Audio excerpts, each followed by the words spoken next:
What's up? This is Taylor Schroll, your host of Forte Catholic Radio, live from the Red Sea Radio studio at St. Mary's Catholic Center in College Station, Texas, on Earth in the Milky Way galaxy. I figured if I was going to explain it that much, I'd just go ahead and do it. So, welcome to this show. It is a very special show. We have a great guest today in the second segment, Mr. Jimmy Akin. You know him from Catholic Answers. You know him from his podcast, his radio show, his blog posts. He's a great man of apologetics. I'm very, very excited to have him on the show tonight. So make sure you stay tuned for that. First, I want to talk about where I have been. Last week, I went to NCCYM. It's a conference in California, the National Catholic Conference of Youth Ministers. They use like 17 other different abbreviations for stuff. It took me half of the weekend just to figure out all the abbreviations, so I'll spare you. That's the one you get. NCCYM. There's obviously youth ministers from all over the nation coming together to network, to learn together, to go to workshops, to listen to some of the best speakers and some of the best musicians in the Catholic world, and it was just so much fun. We went with our staff, with the Blaze Ministries. We met up with a lot of our friends over there in San Jose, California, and it was just a great deal of fun. So I want to talk in this first segment about some of the things that I heard, some of the things that I experienced. But before we get into any of the things that I learned, I want to actually tell you about my favorite part of being at the conference. I've been to youth conferences before where there's 3,000, 5,000 young people all worshiping God together. And those are fantastic. It's really cool to see the young church rising up. I tell you what, though, it's something special seeing all the people, 1,000, 2,000 people, the youth ministers that work with those kids, seeing them all come together to collaborate on things, to be humble enough to learn from each other, to learn together. It was just a beautiful week, and I had so much fun just meeting people. One of the biggest things that I did all weekend was run our booth. So we had a booth there to kind of promote our ministry, to meet people, to pray with them, to do some, we were running some surveys to see what kind of products we should offer. One of my favorite things to do the whole weekend was just to meet people. And it was just super humbling for me, which is hard to do if you know me. You know that I'm a pretty prideful person, but it really was a humbling weekend for me to meet people from all across the nation. I even met a priest from Africa, but mostly just in our nation. Man, there are people doing ministry with young people in small towns across the nation, in big cities across the nation, and it was just cool because sometimes I can think what I'm doing is important, and I know what I'm doing is important, but sometimes I might think of myself a little more important than I actually am, right? I have my sphere of influence, but there are so many young people that I can't influence, you can't influence, the best speakers in the world can't influence, because there are people doing youth ministry in little towns in Wyoming. I met some great people from there. In the inner city in New York City, there are just people doing ministry all over the place. And it's just humbling to know that all I'm doing, all you're doing, is playing the part in growing the kingdom of God that He wants you to.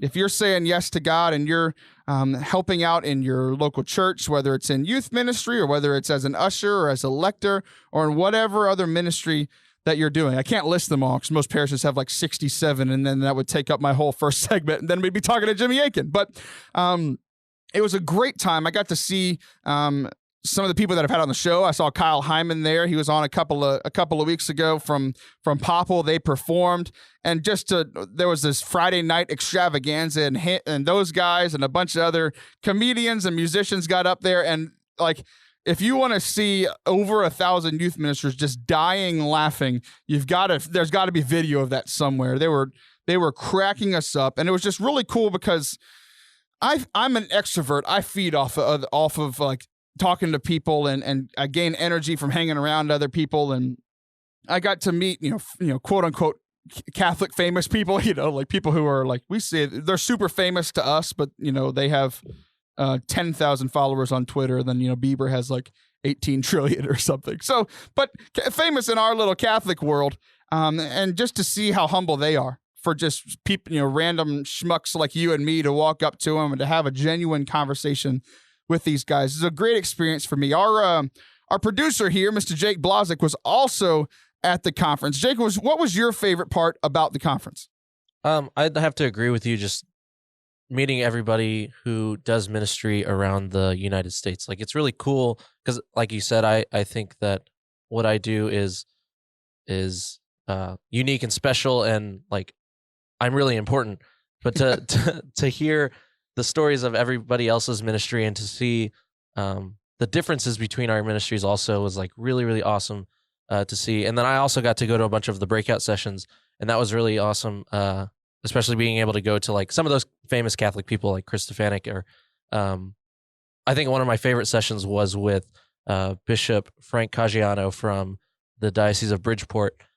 He did one of the main sessions, so everybody went to, and then he also did one of the breakout sessions that I went to, and that was just absolutely phenomenal, just hearing how passionate he was about the information that he was giving us. It was on being a missionary disciple, so actually going out and seeking the youth that we minister to. So that was really awesome. That's great. And for those of you who don't know, this is Jake's first year in youth ministry. So this is your first youth ministry conference, right? So, so what is the biggest thing that from the conference that you're going to take home and apply to your day in, day out ministry? Ooh, that's a good question. I asked the tough questions. I'm like a reporter. I know, and you asked me earlier, and I still didn't prepare. So let's see. I guess on the spot, because I didn't prepare still. I guess it would be just sharing the good news, like being able to actually go out. Chris Stefanik gave a fantastic talk about how important it is to begin with that and to share the good news first. And so you can't really catechize those who aren't evangelized. So we have to evangelize first. Yeah, that's great. I love that talk for sure. I've heard him give it a couple of times, and every time I get something new out of it. So thanks for sharing, Jake. One of my other favorite parts of the conference was actually the first night. One of my favorite youth ministry leaders, her name's Kara Powell. She's from Sticky Faith, and one of the things that I love, one of the big things that God's put on my heart to do is like ecumenical ministry. I mean, what that means is like being friends with and doing ministry with and having conversations with and being real friends with people other Christians who aren't Catholic. So with non-denominational people, with Methodists and Baptists and Lutherans, and one of my favorite people to follow on Twitter is this guy named Lex Lutheran. So he's a Lutheran guy who tweets like he's Lex Luthor. It's a lot of fun. But I love engaging with people who are Christian but not Catholic. It's just been a big thing that's been put on my heart for a long time. And Kara Powell actually she's not Catholic, and I actually saw her at a non-denominational youth ministry training event, which is pretty much just like this one we went to last week, but not in the Catholic world. And I was just so drawn to everything that she had to say, so many revolutionary things that she had to say. And I wanted to share a couple of things that she had to say this time. But I just wanted to start with like how cool it was. I actually got to talk to her after her talk and thank her for being somebody in the Protestant world who was willing to come to a Catholic event and you could tell that she did her homework. She knew about the Catholic Church. She had studied the Catholic Church, and she was able to share from a place of realness in her heart, and to be able to give us a message that really stuck to us. So one of the really interesting things that she said was from Luke chapter 2 verses 41 and following. And it's a story that we've all heard before. I can probably safely assume about when they're leaving the town, and Mary and Joseph are in a caravan with their family, and then they, lose God. Like they realize the next day, it's been one day, they realize that they lost Jesus, so they start going back to the city, and they're looking for him. And then 2 days later, they end up finding him. So first of all, 3 days is a long time. I lost my son at a church event that was very similar to this, right? So like at church events, I worked at the church. I would just kind of hand my son to somebody, and then they'd hang out with them, and then somebody else would steal him, and then just like we'd be at dinners or whatever in the parish hall. And he would just make his rounds around with people. And then, so we did that for like a year and a half. And then all of a sudden we did that. And then we realized a while later, no one knew where he was. It was a very scary moment for me in my life as a parent. I was freaking out because, there's streets pretty close to the church. And then so we're running around. We split up to try to find him. And I go outside and there he is holding, another adult's hand outside. And they're like, "Oh, are you looking for Christopher?" I'm like, "Yes, we're looking for Christopher." And he was just sitting there smiling and having a lot of fun. And obviously we found him at a church, which is ironic because that's where Mary and Joseph found Jesus, was at a place of worship, at the synagogue. And what I had never really heard before, though, is that this was Kara Powell talking about this story being the only story that we have of Jesus as a teenager. And then she started to unpack that and what that means for our ministry with young people. So whether you're in youth ministry or you volunteer at your youth ministry, you support your local youth ministry financially, or if you have kids who are either teenagers now or will be teenagers soon, or even if you have none of those things, I actually have something to share with you from what she said. Because if you think about a teenage boy who doesn't have his parents around, and he's lost, he's going to need a place to sleep. And if you've been around teenage boys, you know he's going to need something to eat within those 3 days, right? My mom listens to this show, and she's probably sitting there rolling her eyes at how much I ate when I was a teenager. I think that's all she did for a few years, was just cook so that I could continue eating. Thanks, Mom. But somebody had to take care of him, to feed him, and to shelter him. And we can safely assume that it was the faith community that did this. They connected not only with his physical needs, but they also connected him through conversation, because we realized that the story tells us that when Mary and Joseph come back, they've been sitting there and talking to Jesus for seemingly quite some time, where they've been having discussions about the faith. And what Kara was trying to tell us was that this is what the church should look like. The church should be like a family. And it should be intergenerational. So think about being one of these, Pharisees or Sadducees in the temple, and there's just this kid who's lost. Like, what would you do, right? Well, what they did, and the example that they set for us, is they took him in, they fed him, and they treated him like part of the family. And what Kara is trying to say is, like, this is what our churches should feel like.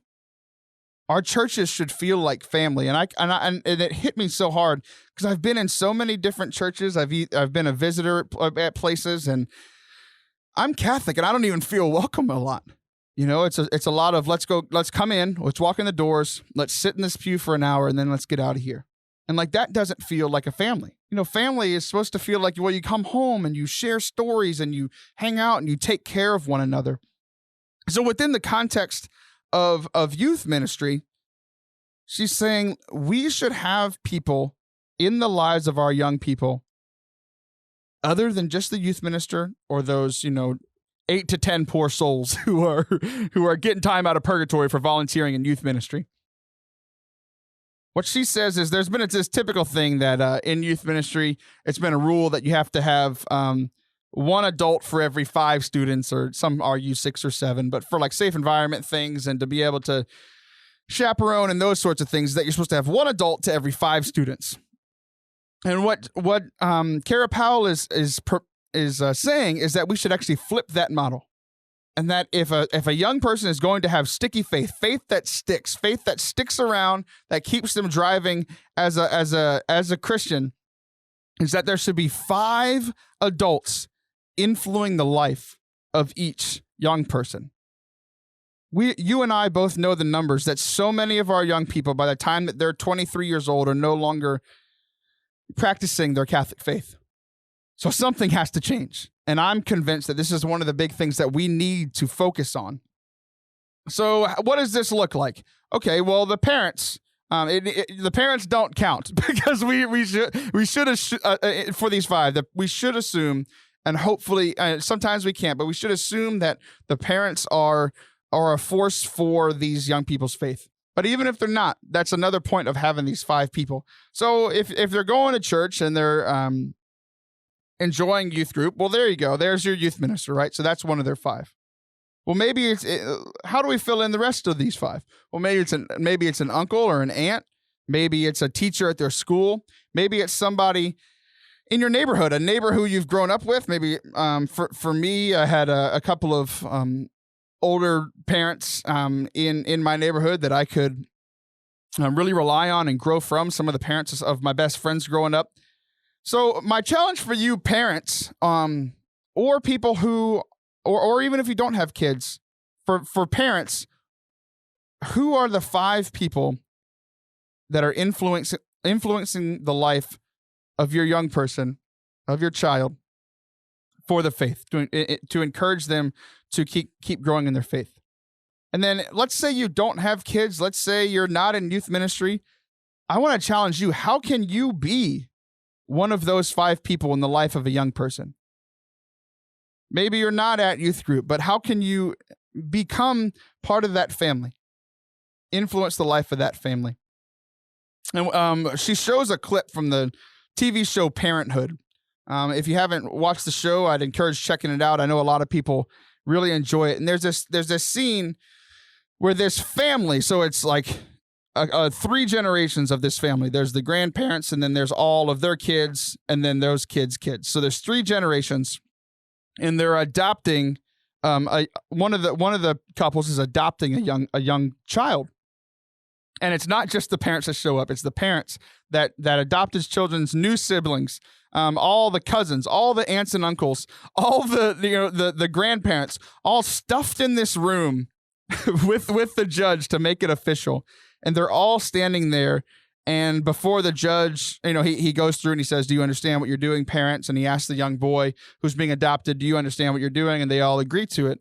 And before the judge makes it official, they all go around the room and they say what they're going to do, what they plan to do to be a part of that young man's life, to love him and to care for him. And it's just such a beautiful moment. And that's what I want for our churches. That's what I want for your youth ministry. That's what I want for your young people. That's what I want for our families. So whenever we come back, we are going to be talking to the one and the only Jimmy Akin. He's a great man, a giant in apologetics. He's a blogger, a radio show host, and he's hailing from California, working for Catholic Answers. It's going to be a lot of fun, so stay tuned right here. This is Forte Catholic with your host, Taylor Schroll.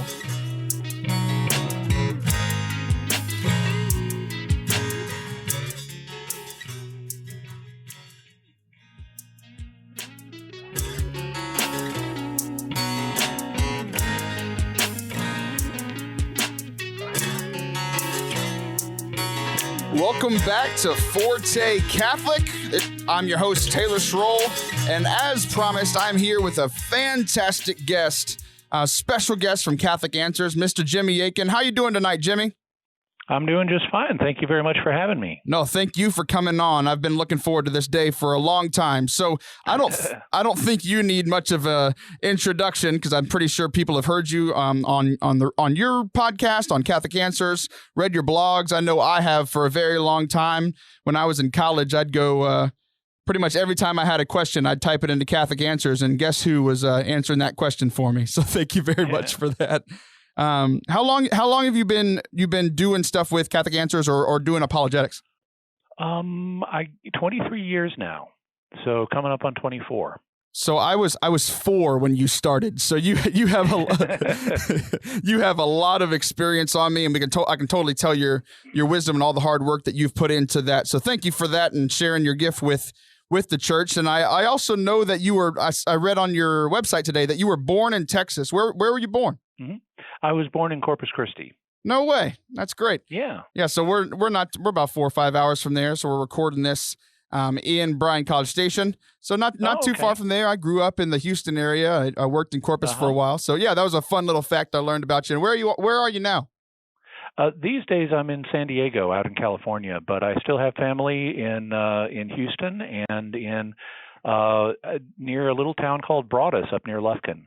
Oh, that's exciting. I actually just got back. I talked about it last segment. We were just in California this weekend for the National Catholic Conference of Youth Ministers, and I actually went to San Diego last year for a conference. It's a pretty place, and we were arguing with every time you go to California from Texas, there are some arguments about which state is better, and I just had 3 words for people: no state tax. So sorry you're getting that state tax now over there in California. Yeah, one of a number of things about California I'm not so wild about.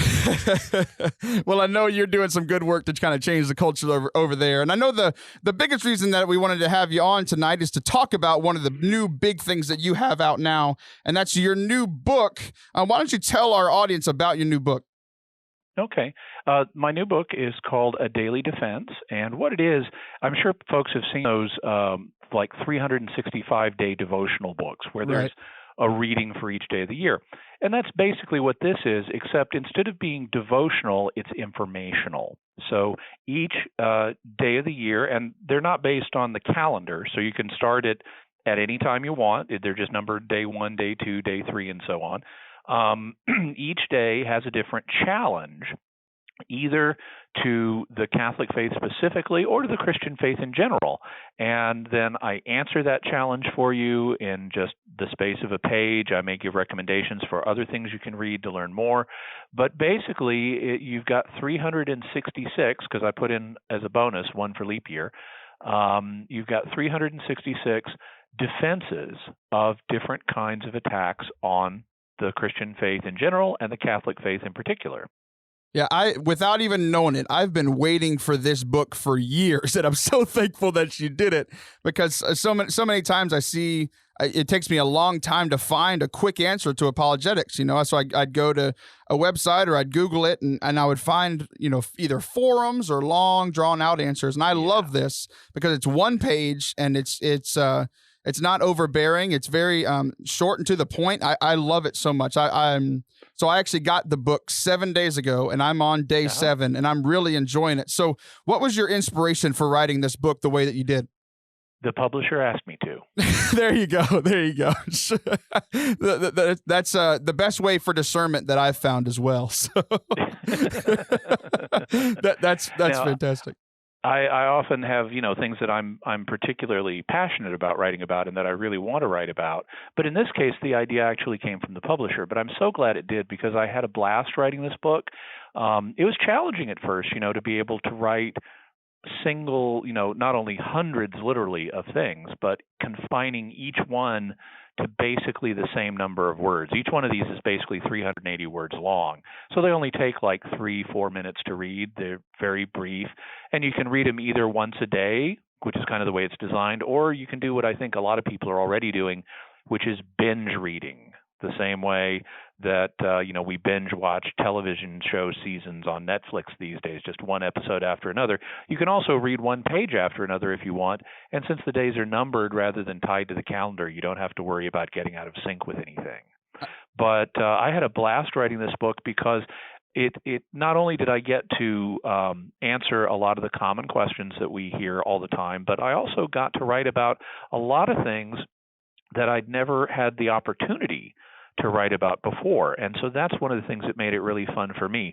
I have what sometimes has been termed an interdisciplinary approach to defending the faith, because I'm curious about lots of different things like history and science and language. And so I try to pull information from all of those different fields in to defend the faith. And I guarantee, even if you're someone who's read a lot of apologetics books before, just because of the amount of stuff I got to take on in here, in the way I got to do it, I was able to pull in a lot of new material. So there's going to be a lot of stuff that's fresh and that you haven't encountered before, even if you're an experienced faith defender. And so I think people will really like it, and I hope they enjoy it as much as I enjoyed writing it. Yeah, no, I can totally speak to that. I've been in ministry for over 10 years, and I studied theology in undergrad, graduated there, and I'm halfway done with my master's in theology, and I've already learned stuff in the first 7 days. So what you said is true. I'm very much learning new things, learning new ways to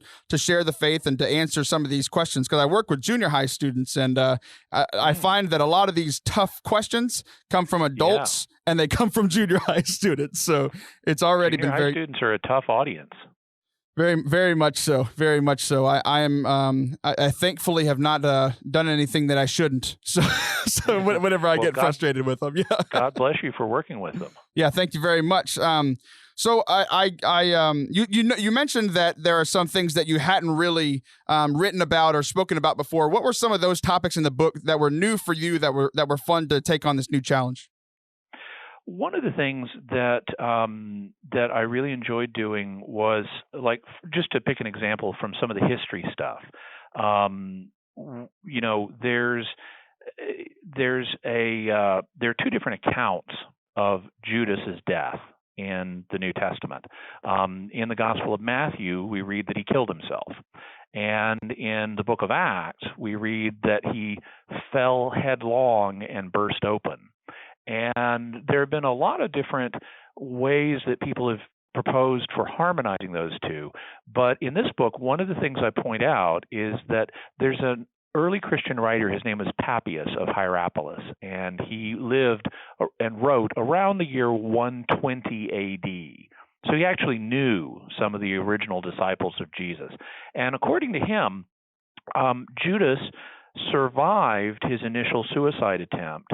And he also says he was really swollen, and then that's what led to him falling and bursting open. Oh, wow. Now, it so happens that if you try to strangle yourself, and there are actually cases, where people have been strangled, you can damage your heart in such a way that your body will suffer edema or swelling.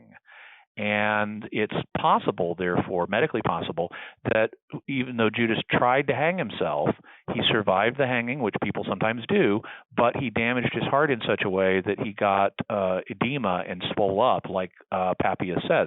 And so it could be that this early Christian writer from, like 120 A.D., less than 100 years after the event, is preserving an accurate understanding of what happened to Judas medically, even though they didn't have the medical science at the time to understand it. Wow, that's really interesting. I've never even heard anything like that before. So thanks for sharing that with me, and I know somebody out there's going to enjoy that as well. So one of the things that you write in your introduction, two things, is that you say that the history of Christianity is one of debate, and that the solution is to mount a daily defense. One of the things that I've seen a lot when people try to do apologetics or share the faith through apologetics is that a lot of time it is brought back by heated debate. So kind of play devil's advocate here for a second. Let you defend yourself. What's the point of apologetics in sharing the faith, in living the faith out? Well, the Catholic faith is the message that God has for the world. He loves the world. He gave Jesus Christ, his son, to redeem us from our sins so that we could have eternal happiness with him. That's good news. And that's something that if we're loving individuals, we don't just want that for ourselves.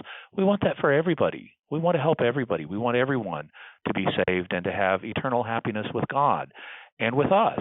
And so that's a natural that gives us a natural impulse to want to share our faith.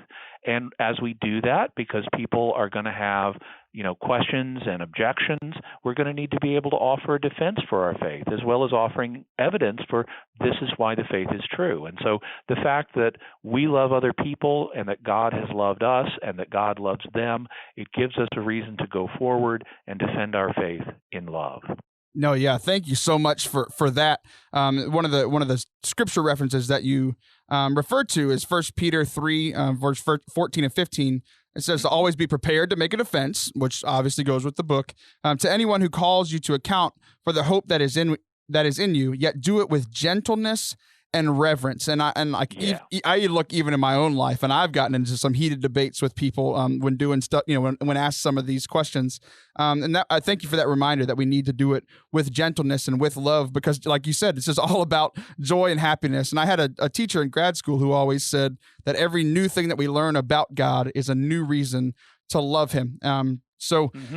Other things from the book, we talked about some of the topics that were new for you. What are your favorite things to talk about in the world of apologetics?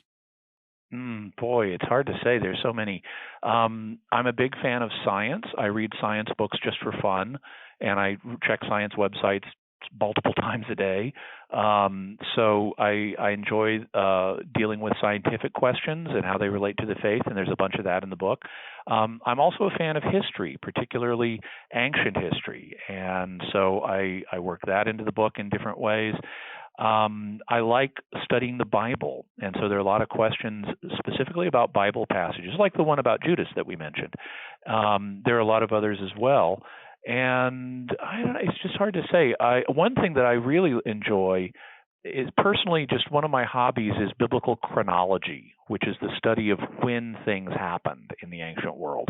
And I just love biblical chronology because it's a giant detective story going through the books of the Bible and other ancient works and getting clues about when things happened. So, for example, I think we can prove with a high degree of accuracy that Jesus was crucified on April 3rd in the year AD 33.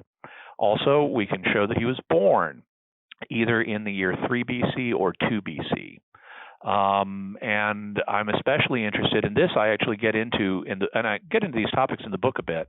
But I am also interested in when the books of the New Testament were written, because you sometimes hear people saying things like, "Oh, well, the Gospels were just written way after the events they describe. You know, they couldn't possibly be accurate."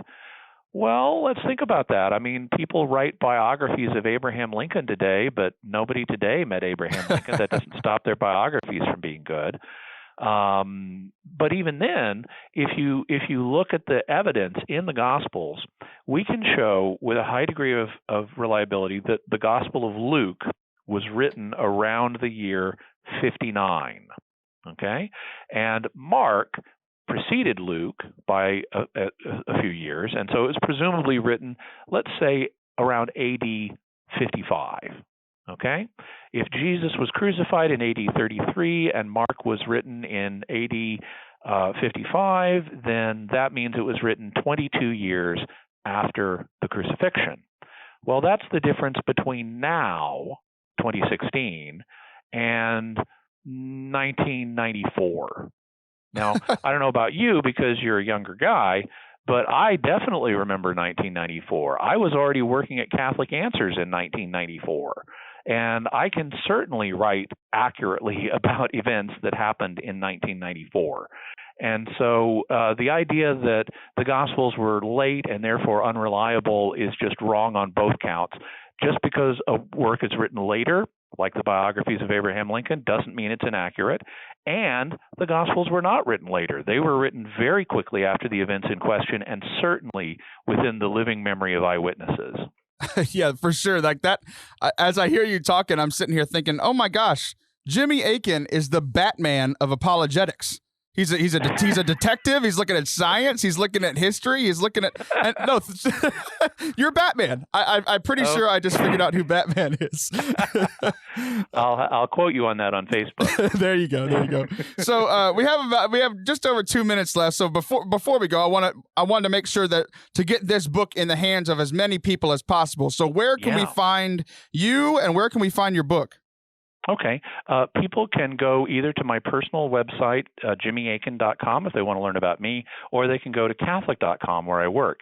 If they want to get the book, and I hope they do, both for themselves and as a present for others at Christmas, they can go to shop.catholic.com. That's the online store at catholic.com, and we have specials on it right now, so you can get it at a discounted rate. In fact, I think they may even have a Cyber Monday special on it. Oh, nice. And it's available both in paperback and electronic. You can also go to Amazon.com and get either the paperback or the Kindle version. And so if you're like me and you need instant information gratification, you could download the Kindle version and be reading it in mere seconds.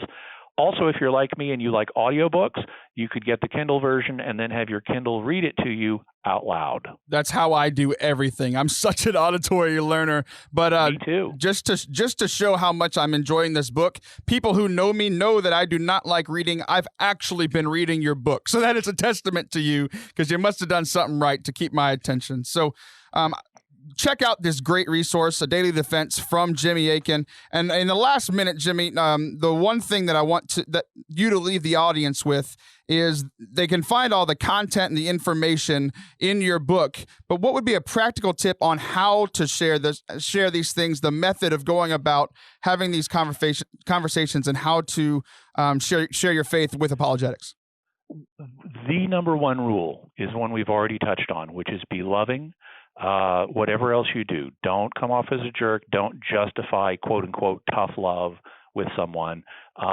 Be humble, listen to them, make sure they know that you're taking what they have to say seriously, that you're not just dismissing it or nodding your head going, when you're really not listening. Listen to people, care about what they're saying, think about what they're saying, and then in a loving way, tell them how you'd respond. That's so great. I want to thank you so much, not only for coming on the show, but for your ministry. I've been following you for years, and this really, truly has been such an honor and a Christmas present for me, and I hope that people go out and get the book so that it can be a Christmas present for them or a loved one. Jimmy, thank you so much. God bless you. Thank you. Likewise. Merry Christmas. You too.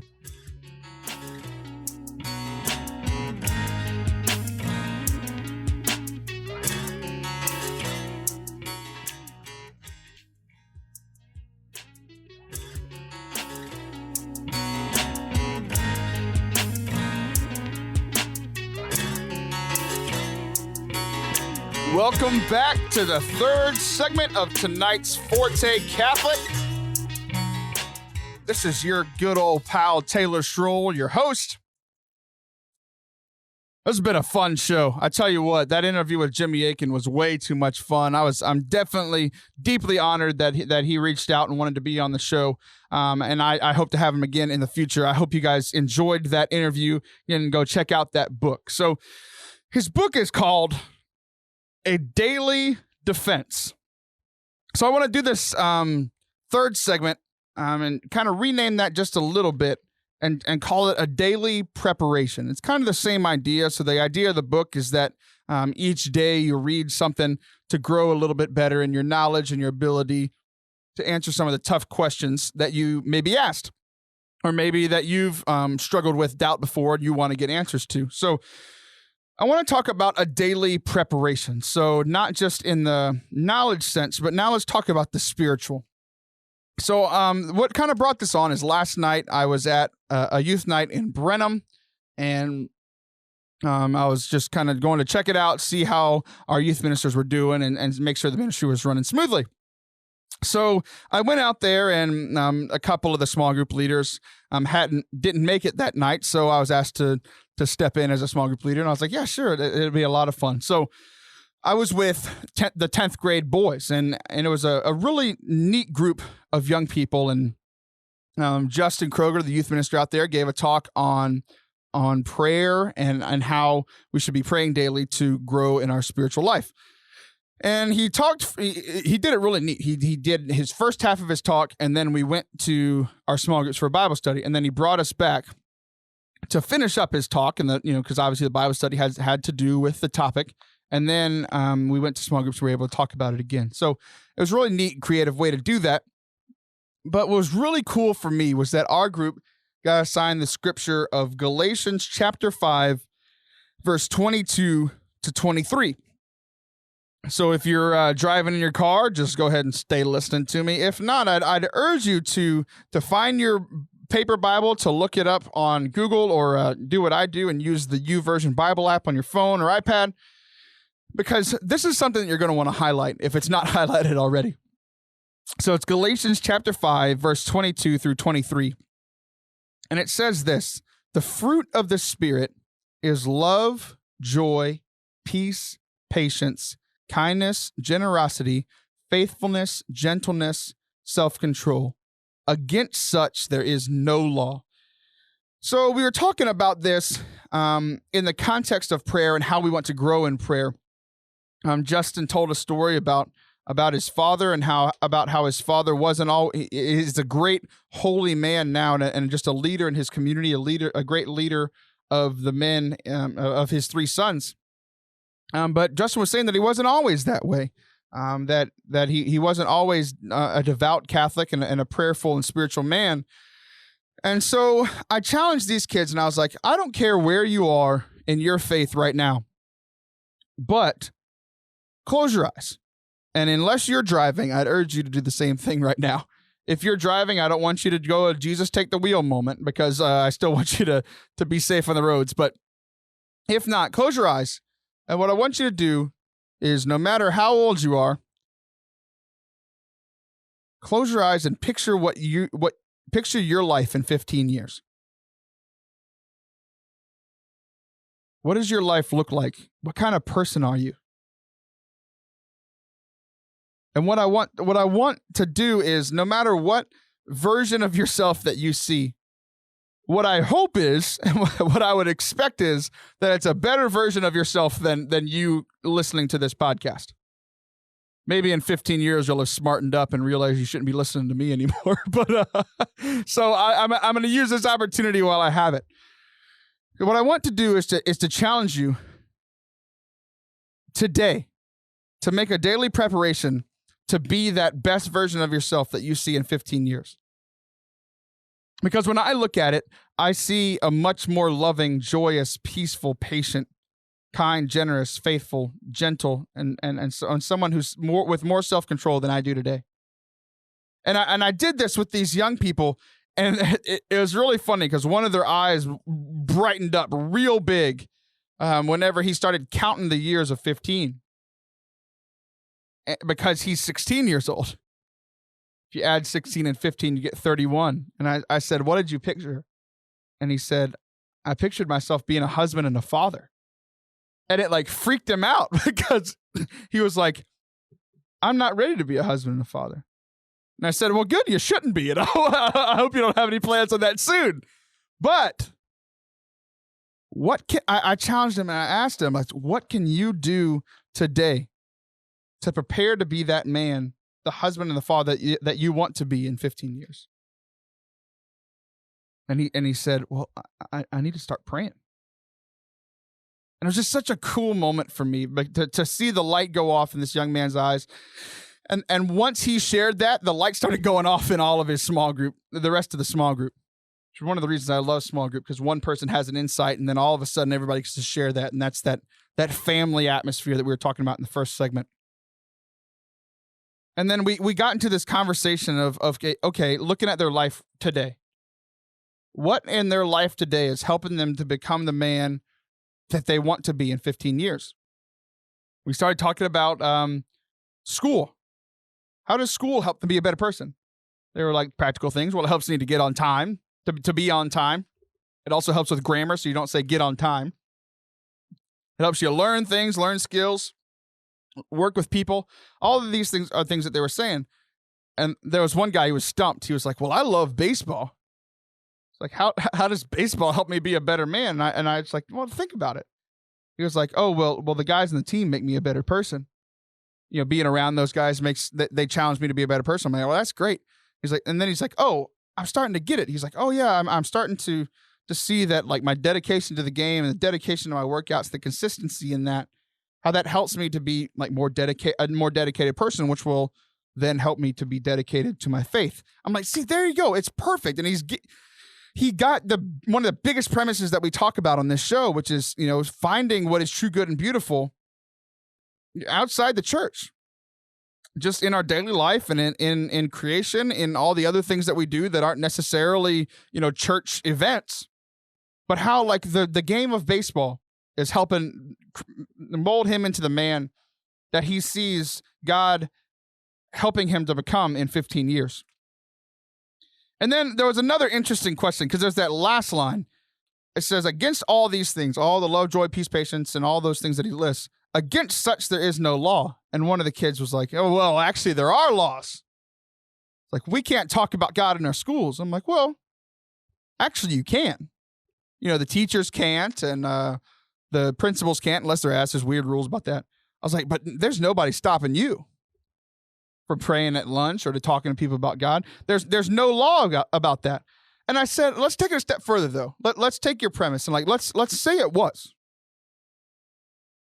Let's say it was illegal to be Catholic, because there have been many times in our past with our saints that we see, and there are many places in this world currently where it's illegal to be Catholic, illegal to be Christian, illegal to share your faith, illegal to talk about it.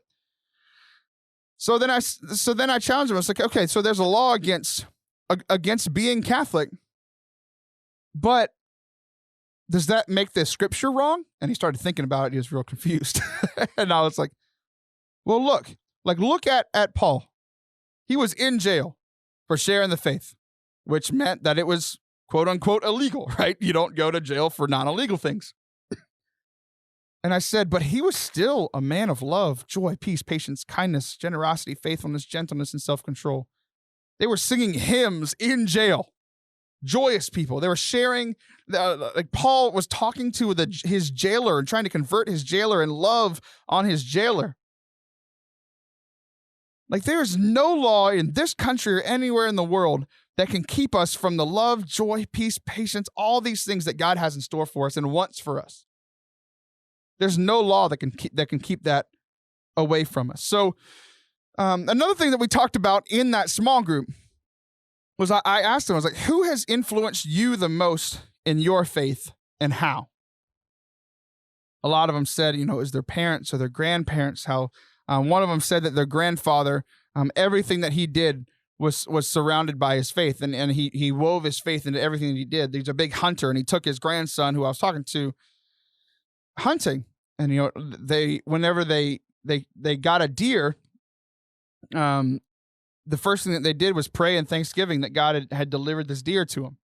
And whenever they ate at Thanksgiving, they all prayed. And whenever they all got together, like everything was just surrounded by and influenced by Christ. There was another young man who said that he had lost his father, and that his mother had been his rock through all that. That she was loving on him, and that he saw Christ in his mother. That even through her suffering and the son's suffering, that she was still loving him and wanting the best for her son. And the stories go on and on and on about how all these great things that these young people were sharing with me.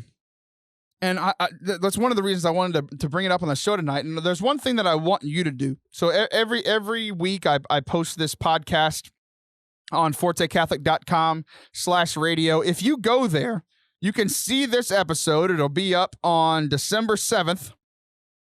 What I want you to do is to keep this going, to keep this sharing going.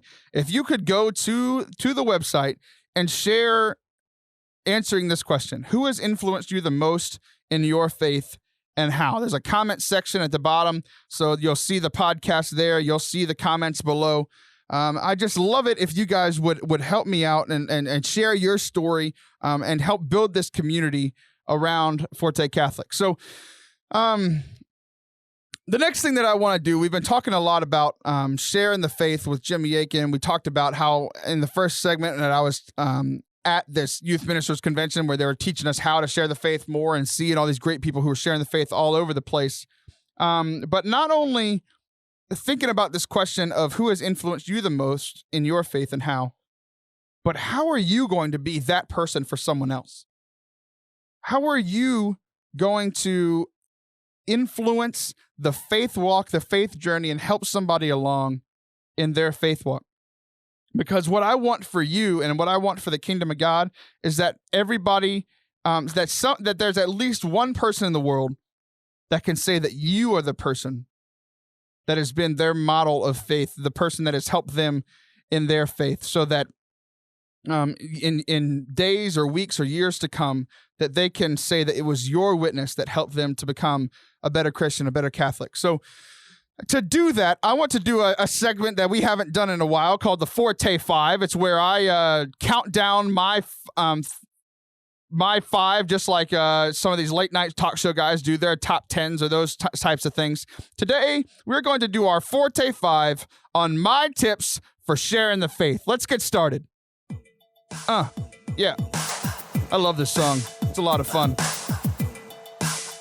All right, here we go. 5, 4, 3, 2, 1. All right, so number 5, my top 5 tips for sharing your faith.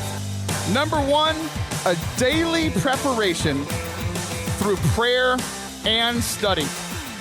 So, for us to be able to share Christ with someone, we have to be connected with Christ. We have to recognize that Christ is in us, and we need to build up our prayer life. And then also we need to know the information, know the things that we need to be sharing. That's why Jimmy Akin's book, A Daily Defense, that we talked about, can be a great resource for you in that. Catholic Answers has helped me a lot. So just learning and knowing our faith and connecting that with our prayer, that's number 5. Number 4, find a mentor. Find somebody who can lead you in this category, somebody that you can look up to. This can be somebody in your church. It can be your pastor. It can be your former youth minister.